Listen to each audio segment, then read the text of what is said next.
بسم اللہ الرحمن الرحیم۔ السلام علیکم ورحمۃ اللہ وبرکاتہ۔ عابد راجہ چینل کی طرف سے آج میں اپنے دوستوں کو ایک بہت ہی پیاری دعا پڑھنا سکھاؤں گا۔ اس سے پہلے میں اپنے تمام دوستوں سے گزارش کروں گا کہ اس ویڈیو کو آپ نے آگے ضرور شیئر کرنا ہے۔ تو شروع کرتے ہیں۔ صحابی رسول فرماتے ہیں کہ ایک دن ہم نبی اکرم صلی اللہ علیہ وآلہ وسلم کی ابتدا میں نماز پڑھ رہے تھے۔ جب آپ رکوع سے سر اٹھاتے تو سمیع اللہ لمن حمدہ کہتے۔ ایک شخص نے پیچھے سے کہا ربنا ولک الحمد حمدا کثیرا طیبا مبارکا فی۔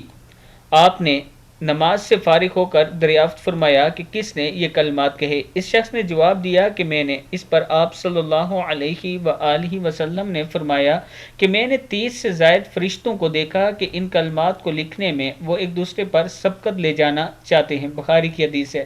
پھر ایک بار سن لیں۔ صحابی رسول فرماتے ہیں کہ ایک دن ہم نبی اکرم صلی اللہ علیہ وآلہ وسلم کی ابتدا میں نماز پڑھ رہے تھے۔ جب آپ رکوع سے سر اٹھاتے تو سمیع اللہ لمن حمدہ کہتے۔ ایک شخص نے پیچھے سے کہا ربنا ولک الحمد حمدا کثیرا طیبا مبارکا فی۔ آپ صلی اللہ علیہ وآلہ وسلم نے نماز سے فارغ ہو کر دریافت فرمایا کہ کس نے یہ کلمات کہے؟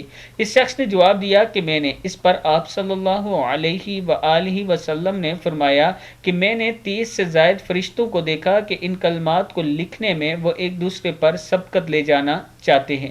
بخاری کی حدیث ہے۔ اس ویڈیو کو آپ دوستوں نے آگے ضرور شیئر کرنا ہے اور اس پر ضرور عمل کریں۔ السلام علیکم ورحمۃ اللہ وبرکاتہ۔